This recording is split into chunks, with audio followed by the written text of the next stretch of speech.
practice or are you running a business? Valuation is the ultimate KPI. Hey there, it's Mike Langford. Welcome to another episode of the Modern Financial Advisor podcast, brought to you by Trulytics by Envestnet. This week on the show, Gregg is back. Lara is the Senior Vice President and Director of Practice Management and Advisor Research at FlexShares ETFs. And she is making her return to the MFA podcast to talk about her team's latest study titled The Race to Scalability 2022, Current Insights from 12 Years of Advisor Research on Investment Management Trends. The concept of scalability is right in our wheelhouse on this show. If you're a frequent listener or watcher, you know the common theme lately has been looking for opportunities for advisors to scale their businesses and their abilities. The timing is perfect for this episode as well, because as we inch toward the end of the year, you and your team are likely thinking about your goals for 2023, and this episode of the show is absolutely going to help.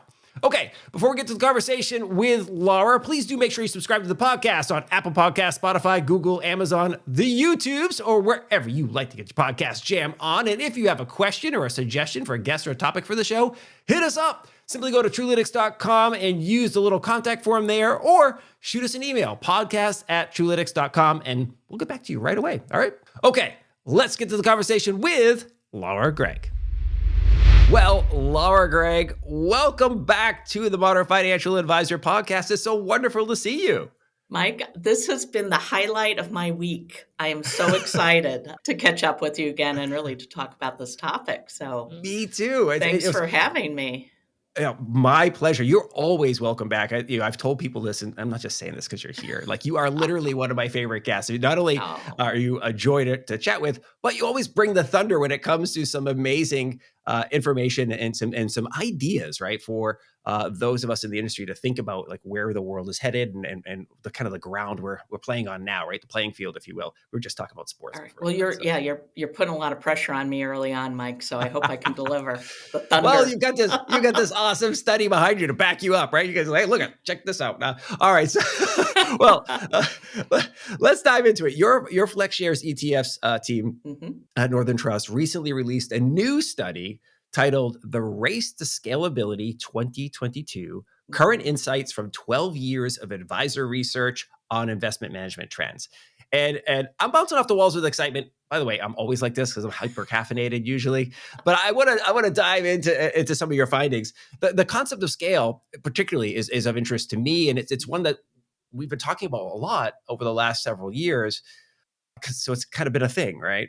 Yeah. But we're seeing, and I think it's revolves around the concept of firms are getting bigger and bigger in most of the contexts you see. But scalability is a different concept than just making a bigger firm, right? If you're adding new advisors, great, you got bigger, but you're not necessarily a scalable business. So let's start by setting the stage. How are you defining scalability for the purposes of this study? And that'll kind of like lead us into the rest of the chat.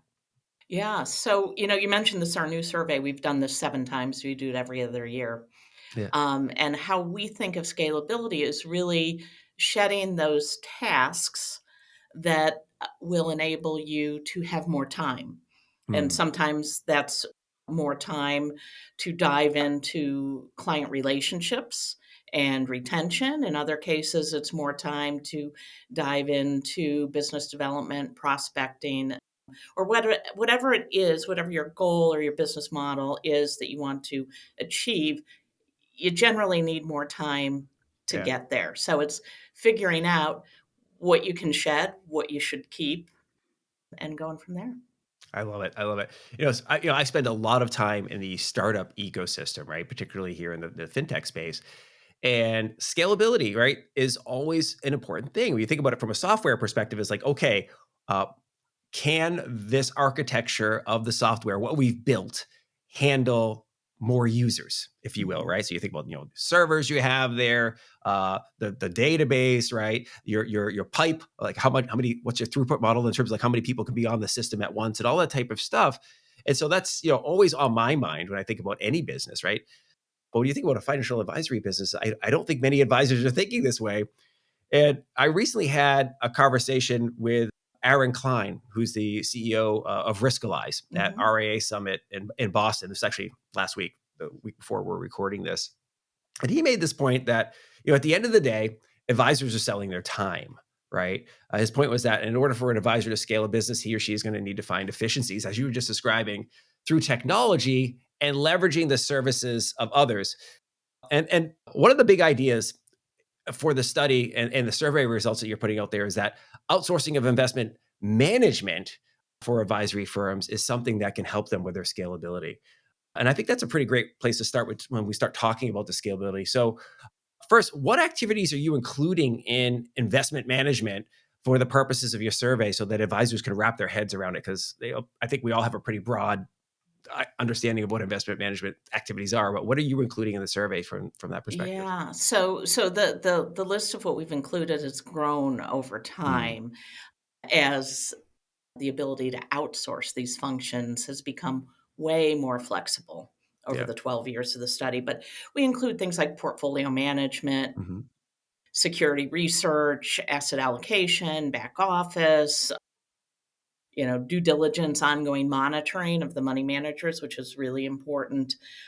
And, or we have the on the pick list, all investment functions. And, Hmm. what we found when we first fielded this in 2009 is that those advisors who were outsourcing everything. It was in Mm, the wake of the financial crisis. okay. A lot of advisors were having super difficult conversations with their clients about how their portfolios were doing, and all of a sudden, they realized that maybe they didn't want to be the money manager any longer. Maybe they Yeah. would be better being the client relationship manager. And so they began to outsource or embrace Yeah. this, and they sent it all off. But as time went on and the markets went up and stayed Yeah. up for more than a decade, we saw advisors starting to take bits and pieces Yeah. of the investment functions back in house. Now, Hmm. some of that was that they've grown organically and they could afford to build out a CIO team. In other cases, they were just bringing back in strategies that they love to manage, Hmm. that brought them joy. But, through this time, the outsourcing solution providers have really extended their reach, have extended their flexibility, the technology capabilities. And so it's not all or nothing proposition anymore, which I think is really exciting. Yeah. I agree. What's interesting to me, this just popped in my head as you were describing this. For most financial advisors, they're not trained asset management folks, right? They didn't go to school. Actually, I think many clients would be shocked at how many advisors did not go to school to study finance, right? Yeah, Right? and a and lot. so they were trained in it. They applied for a job at some point in time. If they're have a couple of decades into the business, they were a stockbroker job, right? Or Mhm. and more recently, they would have been hired as a financial advisor and trained, past the Series 7, right? Maybe get a Series 65 if you're coming into an RIA relationship, but they're trained, but they're not necessarily trained to be money managers, if you will, investment Mhm. managers. They are trained to understand stocks, bonds, mutual funds, right? To Mhm. understand some complexities of a person's financial life, and then to render that advice and guidance through relationship building, right? Mhm. That's where most financial advisors' sweet spot from a strength perspective is. So it does make sense that they would lean on someone else to do some of the actual heavy lifting of investment management, right? So, the interesting thing about the survey is that it's since its inception, about 60% of those we survey are keeping the investment functions in house and Mhm. 40% are outsourcing. Now, there's a lot of nuances underlying Sure. that over time. But, there are those people that they wake up every morning and they are so excited to get in the office, see what the market did, start looking at different securities, and they are true investment managers. Sure. And some of them do that very, very well, and they don't really like the relationship side. That's, Yeah. not in their sweet spot. But like you said, a lot of advisors, that is what their sweet spot is. And so, as people talk about outsourcing, my comment to them is really take some time and take stock of where you're truly adding value, not where you Yeah. think you're adding value. The advisors that tend not to outsource say, I'll never outsource because investment research is my value proposition. However, over time, that shifted a bit. Yeah. Again, so when we started this, we were in the wake of the 2008 financial crisis, and Yeah. everybody was sending stuff out. Then they brought it in because it was really easy to deliver absolute returns, right? Yeah. And you were a genius. That's right. And Everybody's a now, genius when the market goes up every single year. Like, oh, look at how good I am as an investment manager. I picked all this stuff. Yeah, everything went up. exactly. And so, over that time, as I would be Yeah. talking about this, I would always say, I'm not looking forward to it, but in a way, I guess I was. What will happen when the market retracts again? And Yeah. so we got a vision of that. And we saw that advisors increase their use of investment outsourcing. Some of those advisors who had taken stuff back in were sending it back out. And that's really the beauty of outsourcing. If you do it right and you do the proper due diligence and monitoring, you never have to fire yourself, Yeah. but you can make changes with the providers you're Yeah. using and bring it in, bring it out. And even now, the great resignation, we're Yeah. seeing advisors lean into outsourcing simply because they can't maintain the staff that they need to do it well. So there's a lot of different reasons around why people do or don't. I love it. I love it. I want to dig into like one don't category, if you will.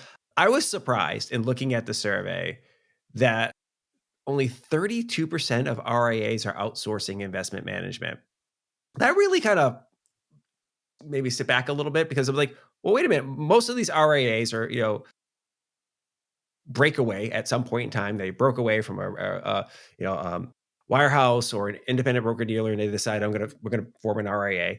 Most of them are relatively small shops too, right? Now, some of them are getting large, but I would think as a small business owner, you would be embracing more strongly outsourcing of services so that you can scale your own ability, right? So you can free up your time. To your point, why do you think it's so low? Why do you think only 32% of RIAs? I would have thought that would have been better than 50% for some reason. Yeah, so there's a lot going on under that number. So, Mhm. like you said, a lot of the RIAs are real small. Some of them are so small that they can still keep all the balls in the air. They Sure. don't have the resources or the assets to make that shift and start outsourcing.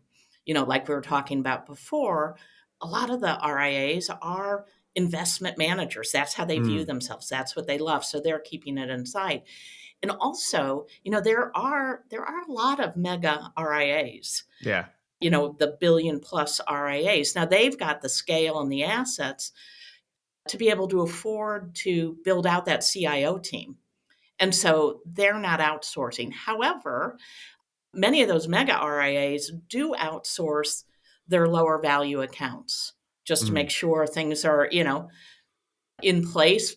They focus their efforts, not surprisingly, on the 20% of their highest revenue clients, Yeah. outsource the management of the rest. So there's a lot going on. There's not a one reason that the Yeah. RIA number is low, but I will say RIAs increase their usage of outsourcing more than other advisors.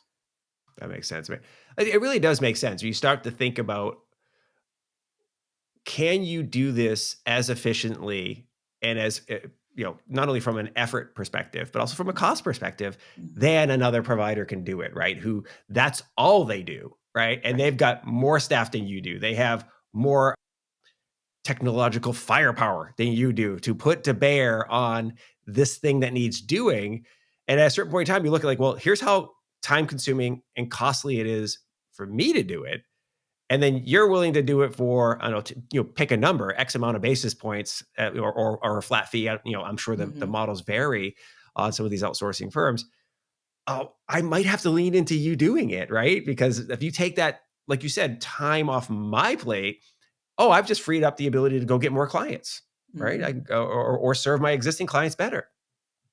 Yeah, so there's an advisor that I interviewed early on in the survey, and I thought how he said this was great. He said, "Laura, I I view myself, not as the world's best investment manager, but a smart business owner. And so Mm, I'll often, if I'm worried that my client is concerned that I'm not managing the money, I'll say, I'll look at my computer and I'll spin around real quick and say, hey, do you know what the market just did? yeah, And they'll say, no, what? And he said, I don't either, because my focus is here today with you. And I can have this much time, this much focus with you and figuring out your plan yeah. because I'm not managing the day-to-day investments. I've got people that are focused on that 24/7. And I always liked how he said that, because we all can't be masters of everything. That's right. And we want to deliver competitive returns and a great client experience. Well, and that's, at the end of the day, that's what obviously clients want if we're talking about just the Mhm. investments that they're managing, they want the number to keep going up, right? Yeah. Nobody likes a down quarter or whatever. Like everybody Mhm. wants everything to go up, but people do understand that markets go up, markets go down. So long as you're not dramatically underperforming and we're getting our clock cleaned here when we should be making money, most clients can be pretty chill with that. What they really want to know is, am I on track to achieve my goals, right? Like here's Yeah. what I'm trying to achieve in life, right? And, I mean, the plan is so important. And there are, you know, we see what clients expect from their advisors change dramatically. It's not Mm, just brokerage anymore. And, right.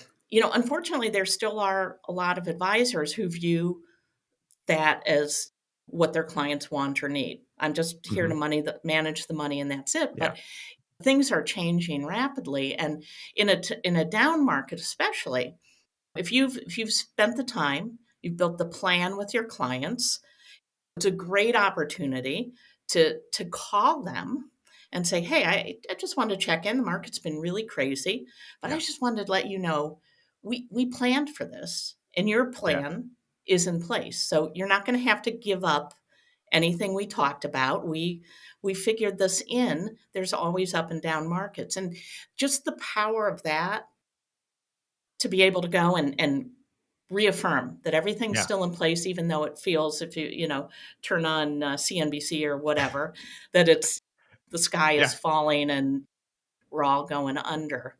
That by the way, that's their business model, by the way, is you need to be terrified every time after you watch that.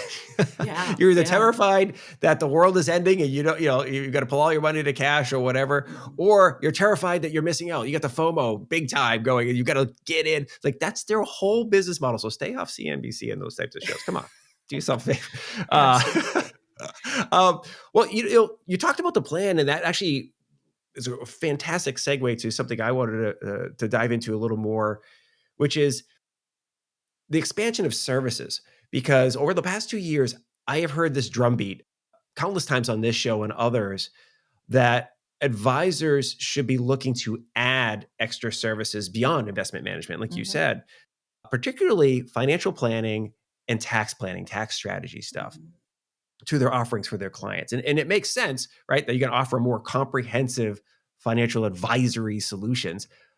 One hiccup there, though, is most financial advisors are not CFPs, and they're even fewer are CPAs, right? So they're not trained in financial planning, really, and they're definitely not trained in accounting, right? Tax accounting and tax law and so forth. They know enough to say, hey, tax loss harvesting, right? Yeah, that's about Yep, it. yep. That's about it. So let's talk about the value of these services as a means to scale a traditional investment management business, right? Offered by financial advisors. And how do advisors add these services without blowing up their headcount? Yeah. So, I may be preaching to the choir, but you absolutely have to deliver a holistic experience to your Mm, clients. They, again, what they expect from you is changing dramatically. mhm. And if all you're delivering is a competitive portfolio, that is not going to help you monetize your business and to be able to sell it when you want to do that.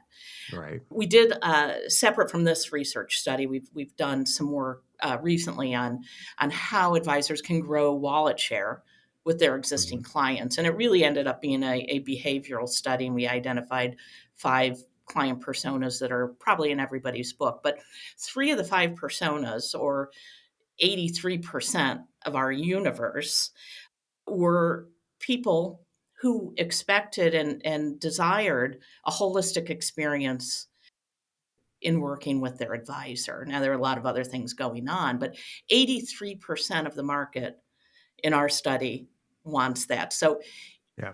I get it's expensive to add FTEs, but really, if you think about planning, there's such great planning programs out there that are really automated. You just Yeah. have to get the right input. So it's not like you've got to hire an army of planners. Right. If you're a firm that's serving 80, 100, 125 folks, you might just need one planner. And I would Yeah. also advise, push your FAs to get their CFP, and Right. especially as you're hiring younger advisors, make sure they have it. There's like just such a tremendous crop of young advisors coming out of these schools. Texas Tech, I'll call out since we're talking to you in Austin. I know that's not in Austin, but I Yeah. mean they're coming out so well trained. I mean Yeah. they're sitting for their CFPs. These are great people to bring into your practice because you do need that planning because that's where the sticky assets are, right? Yeah. Everybody can move, if you have a bump in performance. We saw that Yeah. in another research study we did. And as it relates to CPAs, I think that's a really nice to have, Yeah. but I don't think that that's a must have.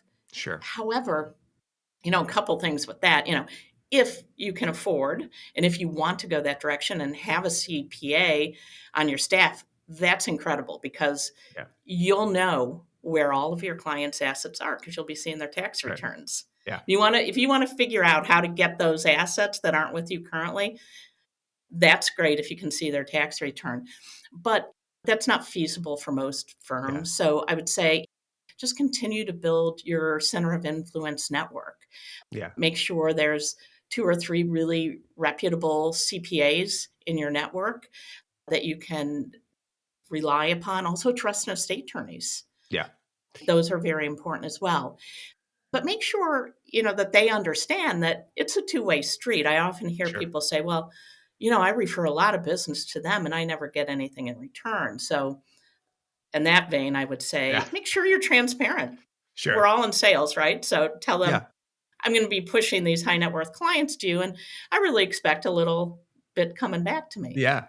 Yeah, it's such a by the way, I love Mhm. that. Like, hey, by the way, here's the relationship Yeah. we have here. It's funny, we were Mhm. just joking about this, and I don't have to worry about you because you're a great promoter when it comes to any podcast that you're on and so Yeah. forth. But we were actually just talking about this in a production meeting last week. Like, hey, you come on a podcast. You know what? As a guest, you also have a role. You need to promote the podcast. Like, you need to share it on your feed. All this type of stuff. So it's the same goes for if you're an advisor and you're working with kind of call it a partner, an outsourced partner, whether it's a Mhm. CPA or so forth. Hey, guess what? A state attorney. I'm going to expect some referrals back my way as well. But there are some services, and we've talked to a couple of them on this show. Retirement tax services. There's one called Client First, which is not a tax, but they're actually kind of like a matchmaking solution Mhm. for people to go in and find those estate attorneys and so forth. And we're having another one coming on Elevate CPA Group, and they're starting to offer these services where like, hey, this is what we do, kind of white label for you, Mhm. financial advisor. Like, so you will be the one point of contact with your client, talking tax strategy. We're behind you, offering all the analysis and insights. You get to present it as, hey, this is what we think to do. You should do. And if you have questions, you go, okay, let me take those questions, go back to the tax team, right? And get those Yeah. answered. It really opens up your ability. To your point, the tax stuff is really gold, right? Just go Right. find out Right. more opportunities Yeah. for your clients. And I think we have a common friend, Lacey Garcia, Yes. who is building Willow, Yes. and that's a service where you know you can tap into financial planning coaches Yeah. and work side by side. They can interact with your clients, with you, and again, that also gives you the opportunity. I think in one of our last podcasts, we talked about the importance of diversity. Yeah. Now all of a sudden you can bring in a diverse person, whether that's diverse by gender or race or LGBTQ Right. or whatever, and add to your team without that full-time employee expense. And there's other services as well, but I was just recently talking with Lacey, so she was top of mind. I'm so glad you brought Lacey up. I love Lacey. I'm a Yeah. huge fan. Wonderful. I've had her on a couple of shows, and she's magnificent. And I agree with that, this it was an unexpected angle on Mhm. outsourcing of the value of it, right? Yeah. Like, you should be looking to expand the types of clients you service actively, but sometimes you're not even actively looking to do that. So you've been servicing, a family, husband and wife for a while, and suddenly, like, oh, you know what? They have a couple of adult daughters.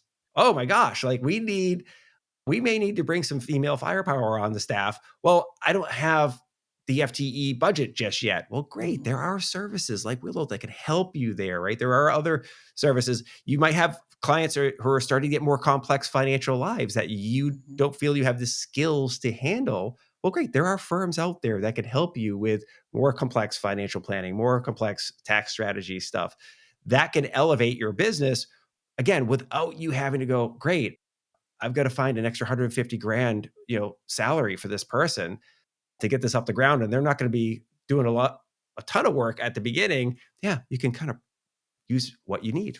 Right. Yeah, and in addition to that, it's just talking to somebody yesterday who's, the business isn't launched yet, but the idea, he's a financial therapist, Oh, and they're bringing it together financial planning, financial therapy, and hmm. working in conjunction with the advisor. So, I mean, how people interact with their money, you Yeah. can often get a sense of whether they're struggling. There are just so many ways, so many different ways to tap in to expertise to help you Yeah. further show your clients that you care about them. Because Yeah. at the end of the day, they want to feel heard and they want to feel cared about.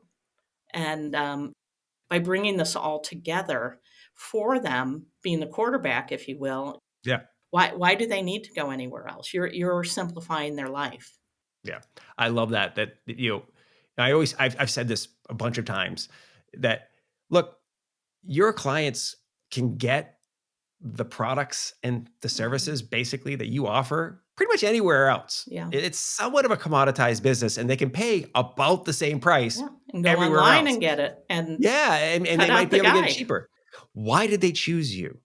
They Mhm. chose you because of you. They like you, that you made them feel comfortable and confident in putting their assets with you, that you could help them chart a course for their financial future. That's why they're with you, right? It wasn't because you were some sort of slick sales guy or sales gal, right? And you just tricked them into signing the contract. No, they like you for some reason. Okay, that's awesome.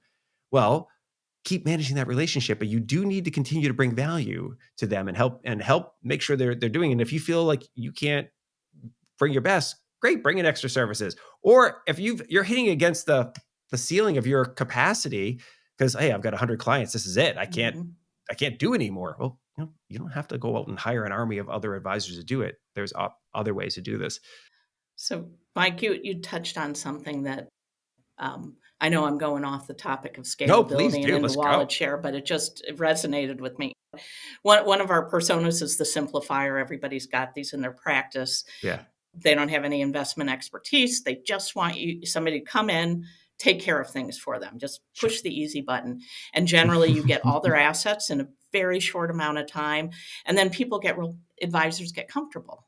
Like, oh, well, Yeah. I got that. And but what they don't realize is these folks need to know that they're top of mind for you. Yeah. And so they need those check-ins. They probably need them Yeah. more than your other clients. And all it is, I heard you had a new grandbaby. How's she doing? I heard Junior's going off to UT Austin. How's he Yeah. doing? Those little tiny things are so powerful in retention of Yeah. those assets. Yeah. I But love you it. need the time Yep. to do that. And if you're Yeah. managing all the plans, all of the investments, everything else, you're likely not going to have the time for that 15, 20-minute call every quarter. 100%. I am so glad you brought that up because, Mhm. you know, what you basically just covered in a great story there is there's a lot that goes into being a financial advisor, right? Mhm. It's a full-time job managing relationships. It just is, right? Especially if you have 100 relationships to manage, right? Mhm. And it's, by the way, it's not just one relationship. If we're managing a husband and wife team, well, guess what? Both of those people need your attention and they need it differently, right? Absolutely. They're unique human beings, even though they're a partnership as it relates to the Mhm. the client relationship. They are unique humans, right? One of them might be more risk tolerant, and one of them is more conservative. Like, well, you've got to find the balance. Mhm.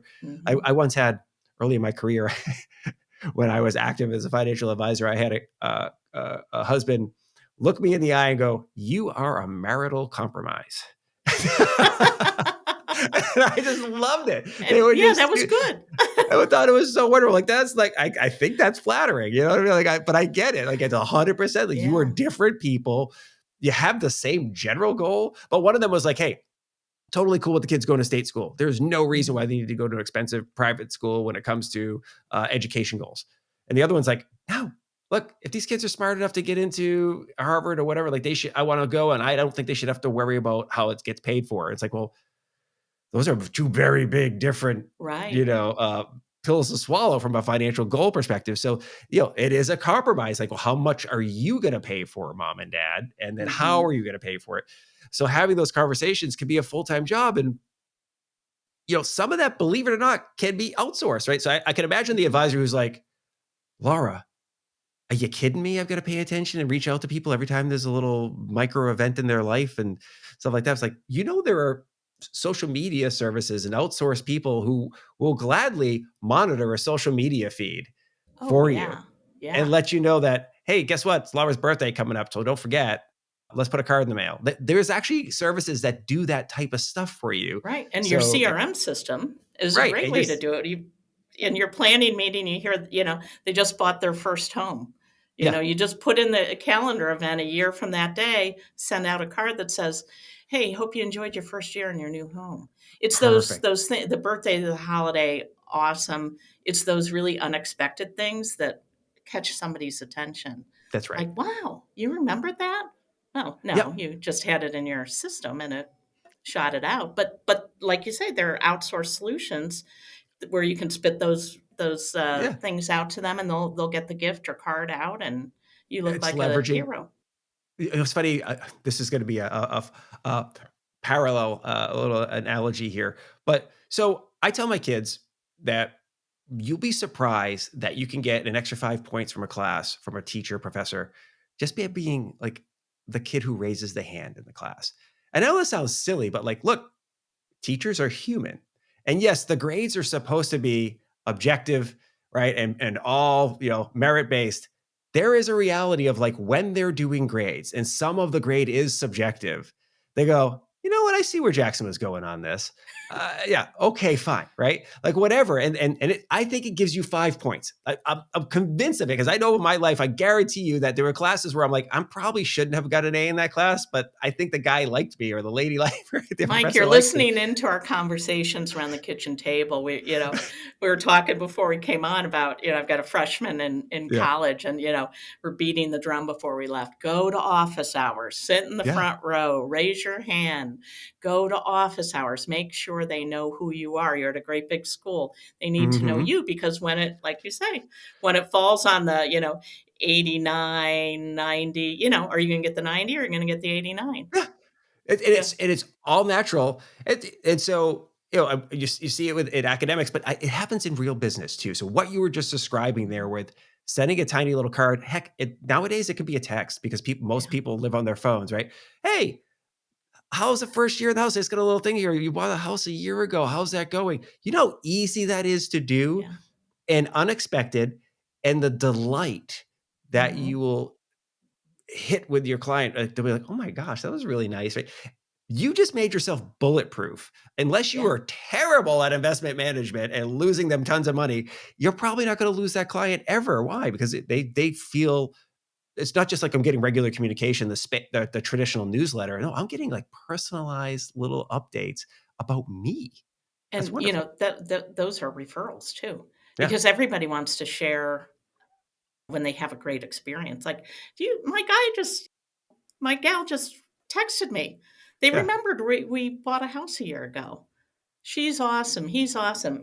But we go to a little Italian restaurant by our home, and the owner knows that our daughter happened to be home. He's like, "Oh, she loves the vodka rigatoni. Give her the yeah. I made a little That's box for her. awesome. Take it home." So, my husband's on Facebook and, Frankie's the best. And, I just, It's true. you want to reward when people give you exceptional client experience. 100%. And it makes all the difference in the world. And kind of continuing down our trend of like, why do we want to use outsourcing from using an outsourced service or Mhm. leveraging technology? It frees you up to do those types of things, right? Yeah. It's really hard to do that if you're working like 70 hours a week and you're like banging your head against the wall and you can't lift up enough to go, oh, these are humans, right? I need to interact with them, right? Mhm. What are some common misconceptions about outsourcing investment management and other services like financial planning and tax planning? Yeah. Because we talked about it earlier on. Only 32% of RIAs are outsourcing Mhm. investment management. They might be outsourcing other things, but I suspect many are beginning to look at this type of stuff now, right? That it's starting to hit home because they go to the FPA meetings and other. I was just like I said at RIA summit. They go there and they start looking around like, what? You're outsourcing stuff? Like, should I be doing that? So what Yeah. are some misconceptions for it, and what might be holding them back? Do you think? Yeah. So in our survey, cost has always been a factor, but Mm, it's less so now. The cost has certainly come down over the 12 years we've conducted the survey, but also the feeling of giving up ownership or control, and that there's a perceived lack of flexibility. And I would say now there's way more flexibility than there ever was. mm. But I think I'm putting on my compliance hat right now, Mike. Um, so the SEC is really kind of digging into these outsourced relationships Yeah, recently. And I think it's much ado about nothing yeah, if you're managing it right. So for advisors, if you choose to outsource the investment management, just make sure you do your fiduciary work. Make sure you do the yeah, due diligence. Make sure you send the money to a reputable firm, of which there are many. And yeah. many of these large firms are there to help the due diligence process move efficiently. But, at the end of the day, they're still your clients. And as much as you'd like to get more time back and have more efficiencies, which is important, you just got to make sure you're doing the work, that Yep. how the money's being managed, that you can check in and get any details that you might need if perhaps you do have a SEC rep visit your office. But that's what good advisors do. So I don't think there's anything alarming about it, but just make sure That's a you're checking really it all good out. That's an incredibly good point that hadn't risen to the top of my mind. It's kind of like, listen, even if you had a CPA prepare your taxes, you're still on the hook to make sure everything was Mhm. accurate when you file. Yeah. It's the same thing when it comes to your clients, right? You have a fiduciary duty. They're expecting you to do your best. They're expecting you to not be negligent and be on the lookout for errors, right? And mistakes Mhm. and by the way, mistakes do happen, right? You're in this industry. Occasionally somebody fat fingers something and a trade is wrong or something like Yeah. that. So you're still it's important for you to observe and make sure that everything's on the right track. So I love that suggestion. Let's shift gears into the technology nerdy stuff because I love that. So you looked at wealth tech adoption Yeah. in the survey, and wealth tech is kind of a broad category. So some people Mhm. think of it as, hey, it's a technology solution that automates investment management, but there's like a robo advisory solution, right? And some of those are just doing what advisors have been doing with their model portfolios for a while, right? Like, hey, if you already have like 5 different flavors of asset allocation, there's a Yeah. robo advisory solution that'll do that for you, so you don't have to do it manually. But there's a whole bunch of other wealth tech Mhm. components out there. But some advisors tend to get some strong reactions, especially if the robo conversation comes up. They get a little, that's a threat to my business and whatever. Yeah. So I get it. It's a relationship based business, but you know what are some of the big areas of I guess concern, but also interest and enthusiasm that you're seeing when it relates to wealth tech? Right. So we've been asking about this. Initially, we started, I think, in 2016. We called it Robo. Then we've evolved to Yeah. Wealth Tech at this point. But the adoption is still low, but Mm. it's grown.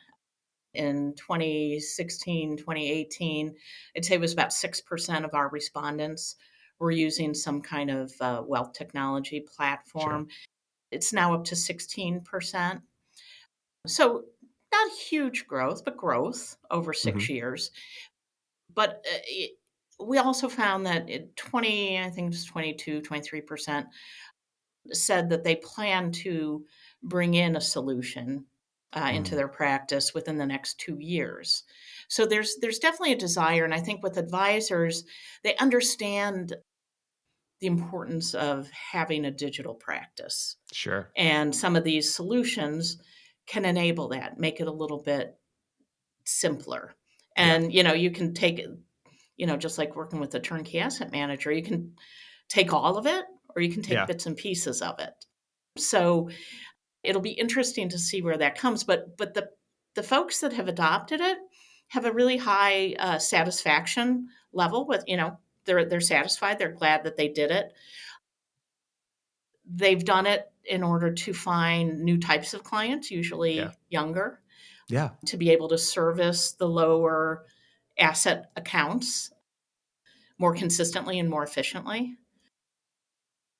And for those that haven't, they're just reticent about the technology and what that means. And will I be able to, if I'm not in here every day for 8 hours, Yeah. will I forget how to use it and all of that stuff? So it'll be interesting to see where it goes. Yeah. But I'm I think fascinated by there's it. value. Yeah. Yeah. I'm really for exactly the point you made is one strong vote of why you should consider or Mhm. offering some sort of wealth tech solution is like, look, well, most wealth managers are looking for wealthy clients, right? It's Mhm. way more efficient to manage a client who has several $1,000,000 than somebody who has $50,000 who's just Mhm. starting out. But the reality is, it doesn't matter how big your clients are. Chances are you have small clients. Why? Because the children or grandchildren of your core Mhm. client, you know, go to mom, dad, grandpa, whatever, and grandma, and say, "Hey, I need help with my money." Right? Well, manage. Hey, we'll go. You'll go with my guy or Yeah. my ladies. Right? We'll go my Mhm. firm. Well, of course you take them on, but the problem is if you're still using your more manual process where it's your hands are all over everything in the portfolio, labor intensive, right? It's not cost efficient. It's hard to make money on these small balance accounts, especially if they don't have the ability to pay you a flat fee or something yet that makes Mhm. sense for you. Well, some of these wealth tech solutions could do that for you, right? It's like, okay, well, Yeah. listen, for your type of account, here's what we do. We use this solution, and it makes life a lot easier. The other thing that's interesting to me, and we've had like as an example, we had the founders of Vise on this show and others. There are solutions like that are allowing for much more complex asset management Oh, yeah. with every lever you can imagine, right? So, is it important that the companies you invest in have diversity, equity, and inclusion in their management and in their board? Mhm. Check that box. Okay, great. We can make sure that only securities show up there. Yeah. Uh, ESG. yeah, ESG is that we need to avoid certain concentration risks because you work for Google and your spouse works for Tesla, right? Like, okay, Mhm. guess what? Those companies don't go into your portfolio here because you Yeah. already have a whole bunch of stock, right? So these solutions are getting more and more complex in their ability to render asset management, whereas before you thought that might have been only a human thing. So it is worth exploring to expand your abilities. Yeah, and, think about if your clientele are high net worth executives, that whole stock conundrum is a Ugh, big deal, yeah, It's a big deal, so when you can solve for that for them, it's very helpful. absolutely. So we're reaching the end here. I can see we could kick it for home, but I think many, if not most, of the advisors who are listening and watching us here are starting to go, okay, I definitely see the opportunity to add some level of outsourcing or to leverage some other types of Mhm. technology solutions to free up time, to render better service, to maybe even become more profitable, right? Because I can bring on new clients or I can add new services and charge my existing clients more. I could bring in more revenue from without even adding clients or headcount. But I can imagine it's a little overwhelming too, right? You're like, okay, Mhm. this is exciting. Oh, heart Yeah. palpitation going there. Where do you think someone should start? Is it with what offers the biggest bang for the buck out of the gate? Is it what's most simple to add? Like, where are you seeing, or maybe you actually have data that says, here's where RIAs and independent financial advisors typically start, and that helps to open up other opportunities. Yeah. So I advise advisors to think about, I think I might have mentioned this earlier, but where are you truly delivering value? Mm, What do you love? Because if you're doing mm, what you love, brings you joy, that's generally going to bring you more success. So if you are the person that wants to manage money, that's great. And if you're doing, if you're delivering competitive returns, that's great. Look for that outsourced yeah, CPA, CFA, look for outsourced marketing, look yeah, for outsourced relationship stuff because, I'm kind of stereotyping, but okay, if we look at the people that build and construct portfolios and love that, they're kind of engineer types. They're sure, absolutely, versus relationship types. yep, So figure out what you do best and then a way to outsource those other functions or grow internally. And, yeah, outsourcing isn't right for everybody. Some people, they're fine to have 100 clients and serve them well. And they don't have aspirations to grow to be the mm, billion-dollar RIA. And there's nothing wrong with that. It's a lifestyle. It's a lifestyle choice. But understand where you bring value, where what makes you happy to get up every morning and do your job. And then I think the thing will be clear. And also I think you mentioned it before. Like, do you want to be, if you decide I'm just going to grow organically, I'm going to hire a bunch of people. yeah, Do you want to be a manager full time? Because right, the more people you hire, your role is going to shift. So even if you are involved in the CIO process, if you got 7 other investment folks, I mean, it's just by nature. You yeah, move into a management role, and some people really don't like that, yeah. No, and others thrive. I love that because I've heard this phrase twice now. Aaron Klein used it, and then a prior guest on the show, and for some reason I'm having a complete brain freeze up on what his name is. But this term, and I'll link his show up in the show notes. But this term, accidental business owner. Now, so Mhm. either lots of people are using it and it's in the press, and I'm missing it, and it's just these guys both happen to use it, but many advisors have become accidental business owners, right? They got into the business when they were stockbrokers, or they became an advisor, but they really were in a sole practitioner role, if you will. But as things grew, and especially if they broke away from a wirehouse, next thing you know, they've got maybe an assistant working there. Maybe they have a junior advisor and what have you, a CIO on board. Next thing you know, like, hey, this is a real business, and I've never Yeah. set out to be a business owner, right? So now I have to start thinking about efficiencies and things like that. But for some people, maybe they do want to roll solo. Maybe it's just nice. I don't Yeah. report to anybody. I have nobody else to have responsibility for. And even there, you could free up your time and continue. I love that you say, do what you love. Find out the things that bring you the most joy, that also bring you the most value, the way you interact with your clients, and find a way to have somebody else do the other stuff. Absolutely. I'm always Wonderful. looking to do that, Mike. I don't mow my own lawn, and it's so funny. It's like it was great.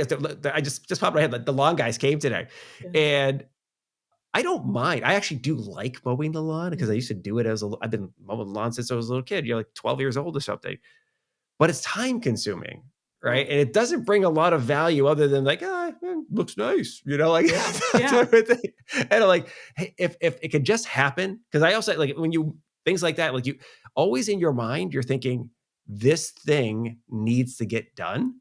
Mhm. And then if it rains, you're like, I was going to do it this day. Now I have to keep it on the to-do list, the mental to-do list. And so if I could free that up, whether it's at home or in the business, I love it. Yeah, it gives you more time and reduces your stress That's over right. That's things right. that shouldn't stress you out. It's 100%. Well, listen, Laura, Gregg, it is always so wonderful to have you on the show. I'm so glad you guys reached out and said, we got some new stuff to talk about. And so please, Yeah. anytime you have new stuff to talk about, make sure you come on by. What is the best way for people to follow up? And we'll get that all linked up in the show. But what are the best ways for people to Yeah. follow up and learn more about the study and some of the interesting things you're doing there at FlexShares ETFs? Yeah, absolutely. Well, our website is flexshares.com, but to get to the 12 years of research on outsourcing, you can go to go.flexshares.com/outsourcing. And if you're Okay. interested in that other behavioral study I mentioned, it's go.flexshares.com/wallet share. So I think both of those are great insights that might Awesome. help you just reconsider something. Absolutely love it. And if people are like me who really like you and really like to hear more from you, what's the best way for people to stay in touch with you and hear Oh, more about what gosh, you're working on? Mike, I forgot to mention the Flexible Advisor podcast. See what I got going Shame on on here? I me. think Shame of on you, me. baby. I got you. You can download it wherever you get your podcasts, the I, Flexible Advisor podcast. And I'm I love also it.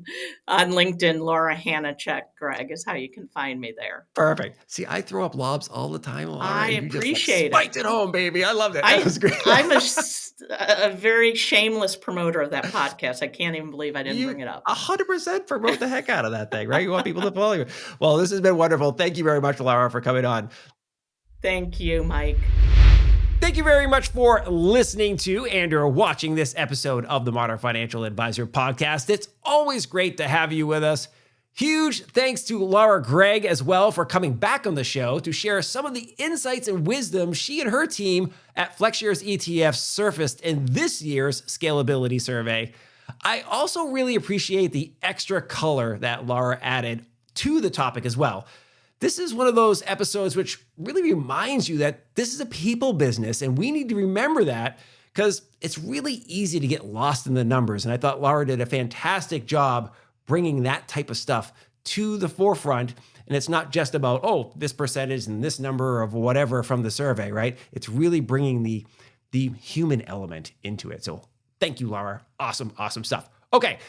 That's it for today. As I mentioned at the top of the show, please do make sure you subscribe to the podcast on your favorite podcast platform. And if you haven't done so already, give this episode a like on your favorite social platform and share it with your network as well. Chances are, if you like this episode of the show, your network will as well. Okay? Until next time, please make sure you're being safe and be nice to each other. We'll see you next week on the Modern Financial Advisor podcast. See ya. Bye.